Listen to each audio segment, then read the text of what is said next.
वेदव्यास जी कहते हैं इस पुराण में, भागवत महापुराण में मैं उस धर्म का वर्णन करूंगा जो धर्म कपट रहित है। कपट को मैंने निकाल दिया है। धर्म प्रोज्झित कैतवोत्र परमो निर्मत्सराणाम सता। धर्म से कपट को निकालकर शुद्ध धर्म का निरूपण इस भागवत ग्रंथ में मैं कर रहा हूं। ये व्यास जी की प्रतिज्ञा है। धर्म से कपट को निकाल दिया। कपट क्या है? धर्म में भी कपट होता है। बोले कपट का मतलब स्वार्थ। जहां स्वार्थ पूर्वक धर्म में प्रवृत्ति होती है और किसी स्वार्थ को बता करके धर्म में किसी को प्रवृत्त कराया जाता है, वह धर्म कपट पूर्ण धर्म होता है। आजकल इसी धर्म को मानने वाले ज्यादा हैं। कपट पूर्ण धर्म ही लोगों को समझ में भी आता है। उसी की प्रेरणा सबके अंदर विद्यमान रहती है। जब कोई धर्म की बात आएगी तो व्यक्ति पहले ही पूछता इसको करने से क्या होगा, और कहीं सामने वाले ने पहले से ही बताया आओ आओ ऐसा करो तुमको ये लाभ मिलेगा, मैं जिम्मेदारी लेता हूं, ये पूजा करवा लो ये फल मिल जाएगा, ये पाठ कर लो ये फल मिल जाएगा, तुम्हारे ये काम बन जाएंगे। व्यक्ति ने आकर के कहा महाराज ये काम रुका। बोले हाँ इसका भी उपचार है, ये मंत्र का जप कर लो, ये धर्म कर लो, तुम्हारा ये काम बन जाएगा। बस यही कपट, और इसी कपट से धर्म दूषित हो जाता है। आज शुद्ध धर्म का पालन करने वालों की संख्या 1% भी नहीं मिलती। कारण व्यक्ति धर्म को केवल अपनी कामनाओं की पूर्ति का साधन मात्र समझता है, और उसकी कामनाएं भी कैसी? बोले तुच्छ कामनाएं जो सांसारिक हैं और नाशवान हैं। यही संसार, घर मिल जाए, मकान मिल जाए, बेटी मिल जाए, बेटा मिल जाए, पद मिल जाए, प्रतिष्ठा मिल जाए, और इसे पाने के लिए क्या? बोले धर्म करें। धर्म को साधन बनाकर इन वस्तुओं को पाने की जो प्रवृत्ति है, यही धर्म में कपट है। और ये कपट अगर हमारे अंदर विद्यमान रहा तो इसका परिणाम बोले हम ठगे जाएंगे। आज टीवी चैनल पर, पत्रिकाओं में आप पढ़ते हो, फला तांत्रिक ने अमुक इच्छा पूरी करने के नाम पर बच्चे की बलि चढ़ा दी, ये काम कर डाला, वो काम कर डाला। ये इतने अनर्थ समाज में क्यों हो रहे हैं? क्यों? बोले व्यक्ति की कामनाएं उसको अंधा बना चुकी हैं, और उन कामनाओं में अंधा होकर व्यक्ति उन कामनाओं की पूर्ति के लिए कुछ भी करने को तैयार है। और धर्म के नाम पर ठगने वालों की इस दुनिया में कमी भी नहीं, और वो ठगे जा रहे हैं। और बदनाम कौन हो रहा? बोले बदनाम धर्म हो रहा है। वैदिक परंपरा बदनाम होती, बड़े बड़े धर्माचार्य बदनाम होते हैं। बोले सब ऐसे ही हैं, वो तो एक मछली पूरे तालाब को गंदा करती है, कहावत ही। तो कपट पूर्ण धर्म उसी धर्म में प्रवृत्ति। आखिर तो कौन एक बाबा टीवी पर आते थे, अभी भी शायद आते हैं। कौन बाबा? निर्मल बाबा। वो निर्मल बाबा भी कहना पाप है, वो ऐसी निर्मल तो है नहीं। निर्मल होते तो ऐसा काम ही न करते। गंदे बाबा कहो तो ज्यादा अच्छा है। उन बाबा ने क्या नहीं किया? समोसा खाओ कृपा हो जाएगी। अच्छा हाँ हम समोसा खाए थे। बोले लाल चटनी से खाए थे, सफेद चटनी से खाए थे? बोले लाल चटनी से खाए थे। बोले सफेद से खाना तो कृपा हो जाए। अब किस वेद में ये लिखा है? उनसे कोई पूछे, किस शास्त्र? लेकिन अज्ञानी प्राणी को लगता हाँ शायद ऐसे ही काम बन जाए, और अज्ञानियों की भीड़ एकत्रित हो जाए।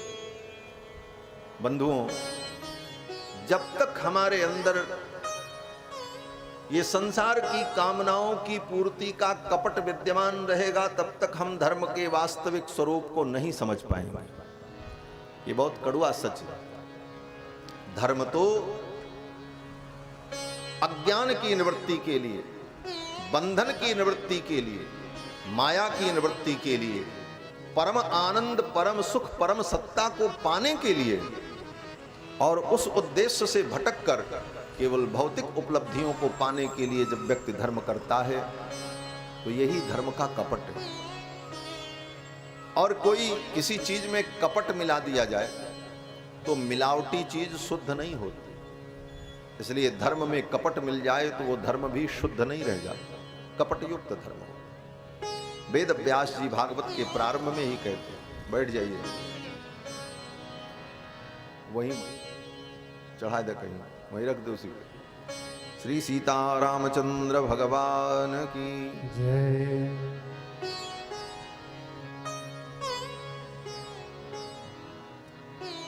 वेद व्यास जी कहते हैं, इस ग्रंथ में मैं कपट रहित शुद्ध धर्म का मैं वर्णन करूं। कपट रहित शुद्ध धर्म क्या है? बोले भगवान के चरणारविंद का प्रेम, अपने कर्तव्य का निष्काम भाव से पालन, भगवत स्मरण, सबके प्रति सद्भाव, स्वार्थ रहित सद्भाव। नेताओं का भी जनता के प्रति बड़ा सद्भाव दिखाई पड़ता है, लेकिन वो सद्भाव स्वार्थ रहित नहीं होता, स्वार्थ परायक होता। हमको वोट देंगे इसलिए उनके दुख में, उनके सुख में जाकर के खड़े होना, उनके लिए कुछ करना, उसके पीछे भी कारण कि ये बने रहें तो हम जीतेंगे। मेरे कहने का तात्पर्य आप समझना, स्वार्थ रहित परोपकार, स्वार्थ रहित परहित, निस्वार्थ भाव से भगवान के चरणों में प्रेम, अपने जीवन के धर्म से संबंधित कर्तव्यों का निस्वार्थ भाव से पालन, कर्तव्य परायण होना, यही शुद्ध धर्म है। और इसी शुद्ध धर्म का वर्णन भागवत में। भागवत केवल राधे राधे श्याम मिला दे कीर्तन मात्र ही नहीं, राधे राधे श्याम मिला दे, राधा रानी श्याम से मिलाएंगे, लेकिन इस तत्व को, राधा रानी की कृपा से हम श्याम तत्व को पाएंगे, इस बात को बुद्धि में दृढ़ करने के लिए जब तक बुद्धि का परिमार्जन नहीं हो जाएगा शास्त्रों के श्रवण से, तब तक यह बात बुद्धि में दृढ़ नहीं होगी। भागवत यही सिखाती है। अगले श्लोक में वेद व्यास जी कहते हैं कि निगम कल्पतरोर गलितम फलम। ये भागवत क्या है? वेद रूपी कल्प वृक्ष का पका हुआ फल। निगम माने वेद, कल्पतरोह माने कल्प वृक्ष, निगम कल्पतरोर गलितम फलम, गलितम पलितम पक्वम, पका हुआ रसमय ये फल श्रीमद् भागवत महापुराण। निगम कल्पतरोर गलितम फलम, सुख मुखाद अमृतद्रव संयुतम। सुखदेव जैसे महामनीषी ने अपना मुख इसमें लगा दिया है, इसलिए और मीठा हो गया। जैसे पेड़ में, आम के पेड़ में फल लगा हो और उस फल को कोई तोता, कोई शुक उस फल को थोड़ा काट लेता है, तो दूर से देखने वाले कहते हैं वो देखो सुग्गा ने इसको काटा है। ये सुक शब्द से ही सुग्गा शब्द बना, शुक, तो सुग्गा ने काटा है, बड़ा मीठा होगा, इस पेड़ के फल मधुर होंगे, ये हम कल्पना करते हैं। वही भाव यहां पर कहते हैं कि शुक मुखाद अमृतद्रव संयुतम, वेद रूपी कल्प वृक्ष का पका हुआ फल ये श्रीमद् भागवत महापुराण। और इस श्रीमद् भागवत महापुराण रूपी फल में सुखदेव जैसे मनीषी ने अपना मुख लगाया, सुखदेव ने इसको गाया, इसलिए सुख मुखाद अमृतद्रव संयुतम। सुखदेव के मुख का संस्पर्श होने से ये और अमृत के समान मधुर है। क्या करें, इस फल को खा लें? कहते नहीं नहीं खाओ मत। तब बोले इसको पी लो। अरे भाई फल खाया जाता है, पिया नहीं जाता। बोले कभी कभी पिया भी जाता है। क्या बोले फल का सेक बना करके पी लिया जाता है। बोले यहां सेक बनाने की भी जरूरत नहीं है, ये रसमय फल है। दुनिया के जितने फल हैं उन फलों में छिलका होता है, गुठली होती है, कुछ त्याज्य होता है, कुछ ग्राह्य होता है। लेकिन श्रीमद् भागवत रूपी जो ये फल है, वेद रूपी वृक्ष का ये फल तो केवल रसमय है, इसमें कुछ त्याज्य नहीं है। पिबत भागवतम रसमालयम, पिबत भागवतम रसम, इस रस को पियो। कब तक पियो? बोले आलयम, आलयम, जब तक मृत्यु न हो जाए तब तक पियो। ऐसा नहीं कि आज पी लिया कल न पिए, कल मौका मिले तो फिर पियो, परसों मौका मिले तो फिर पियो, बरसों बाद मौका मिले तो फिर पियो, और पीते रहो जब तक ये जीवन है, जब तक शरीर है। जब जब मौका मिल जाए इस रस को पी लो, पीते रहो। आलयम, आलयम अर्थात मृत्यु पर्यंतम, जब तक ये मृत्यु न हो। पिबत भागवतम रसमालयम। और कैसे पियो? बोले भावुक होकर। हे रसिकों, हे भावुकों, इस रस को पियो। ये भागवत रूपी जो रस है इसको वही पी सकता है जो भावुक होगा, जो रसिक होगा, जिसके अंदर भावना होगी, जो भावना प्रधान होगा, जो रस प्रधान होगा, वही इस रस को पी पाएगा। जो नीरस निखट्टू लोग हैं उनको ये भागवत समझ में ही नहीं आती, तो उनके ऊपर से उड़ जाती है। नीरस लोगों के लिए नहीं है, जिसका हृदय सरस है, जो भावना प्रधान है, वही इसको समझता है। इसीलिए बड़े बड़े बुद्धिमान, पढ़े लिखे, डॉक्टरेट की डिग्री लेने वाले लोग भी आते हैं और उठकर चले जाते हैं। 2 मिनट बाद उनको कुछ समझ में नहीं आता हो क्या रहा है। क्यों? बोले हृदय में रस नहीं है, इसलिए ये रस उनको समझ में नहीं आता। इसीलिए विद्वानों ने कहा सवासनानाम सभ्यानाम रसस्यास्वादनम भवेत्। जिसके अंदर पहले से रस की वासना विद्यमान होगी वही उस रस को समझेगा। इसको दूसरे अर्थ में समझो। कोई बहुत सुंदर नायिका हो, बहुत सुंदर नायिका हो, लेकिन उस नायिका को देख करके किसी पुरुष को तभी प्रसन्नता होगी जब उस पुरुष के अंदर भी वे भाव विद्यमान हो, और वह नीरस पुंसत्व रहित हो, उसके अंदर वो रस न हो, तो उसके लिए जैसे सब है तैसे वो भी है, कोई फर्क नहीं। सवासनानाम सभ्यानाम रसस्यास्वादनम भवेत्। अपने अंदर जब वो रस विद्यमान होगा तभी उस रस की अनुभूति होगी। अन्यथा कोई बहुत सुंदर नाट्य हो रहा हो मंच पर,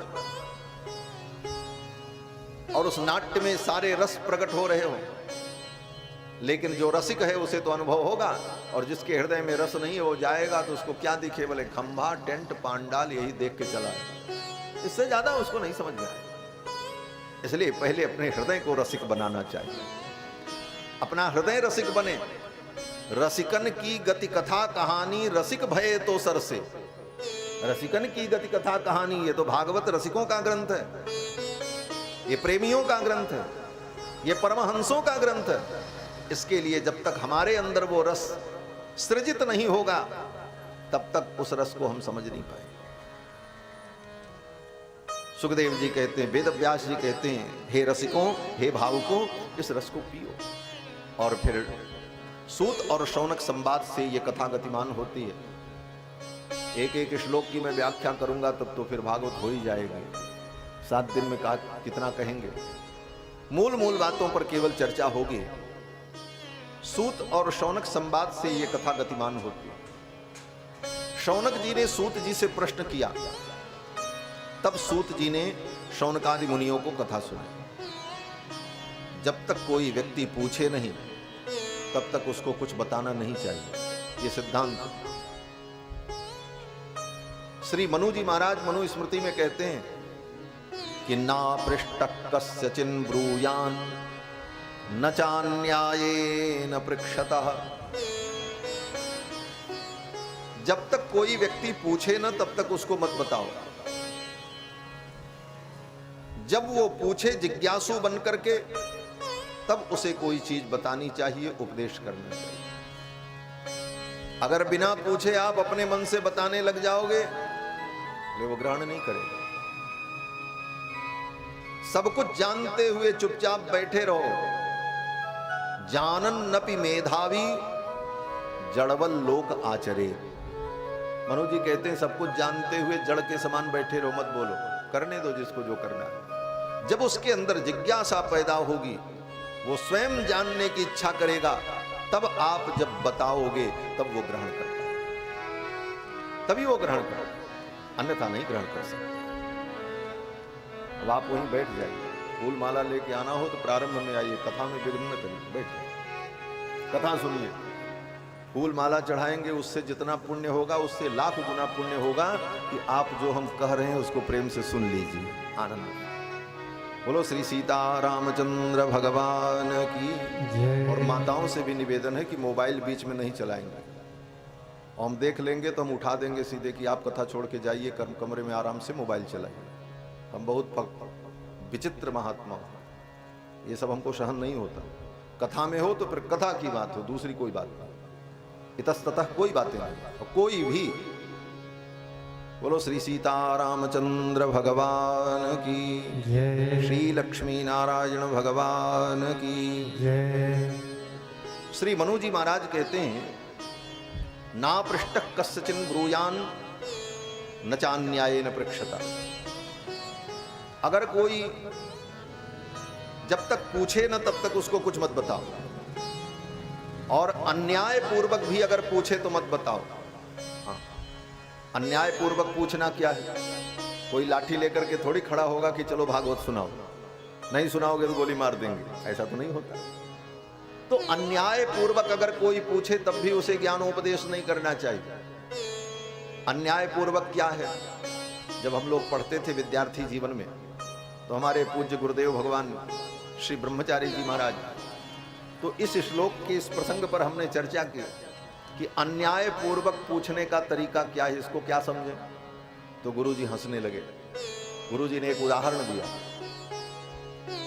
गुरुजी अपने विद्यार्थी जीवन का उदाहरण देने लगे कि गुरुजी जब पढ़ाते थे, विद्यार्थी जीवन में पढ़ते भी थे पढ़ाते भी थे, तो जब पढ़ाते थे तो उस समय अयोध्या के एक पंडित जी, अब तो नहीं रहे और नाम मैं उनका नहीं लूंगा, तो वो भी आते थे। पढ़ना तो चाहते थे वो कि गुरुजी हमको कुछ सिखावें बतावें, लेकिन भीतर से अभिमान इतना ज्यादा था कि पूछते भी नहीं थे, छोटा बनना नहीं चाहते। तो करते क्या थे? बोले किसी दूसरे विद्यार्थी को सिखाते थे कि ये प्रश्न गुरुजी से पूछना, और तब पूछना जब मैं वहां रहूं, तो मेरा अभिमान भी बचा रह जाएगा कि मैंने तो पूछा नहीं, पूछा तो कोई दूसरा, और हम सुन करके जान जाएंगे। इस तरह अगर जानने की इच्छा है अन्याय पूर्वक, यही अन्याय पूर्वक। न्याय तो यह है कि गुरु के चरणों में जाकर के प्रणाम करो। गीता में भगवान कृष्ण कहते हैं, तद विद्धि प्रणिपातेन परिप्रश्नेन सेवया। तद विद्धि प्रणिपातेन, प्रणिपात करो, प्रणाम करो, परिप्रश्नेन सेवया, और कुछ दिन सेवा करो, और सेवा करने से जब प्रसन्न हो तब मौका पाकर उनकी प्रसन्नता को देखकर तब जिज्ञासा करो, तब उसका उत्तर प्राप्त करो। विधि ये। और अन्याय पूर्वक बोले जानना चाहते हैं लेकिन सम्मान नहीं कर सकते, झुक नहीं सकते, प्रणाम कर नहीं सकते, लेकिन तीसरे से पूछ करके जानकारी प्राप्त करना चाहते हैं, यही अन्याय है।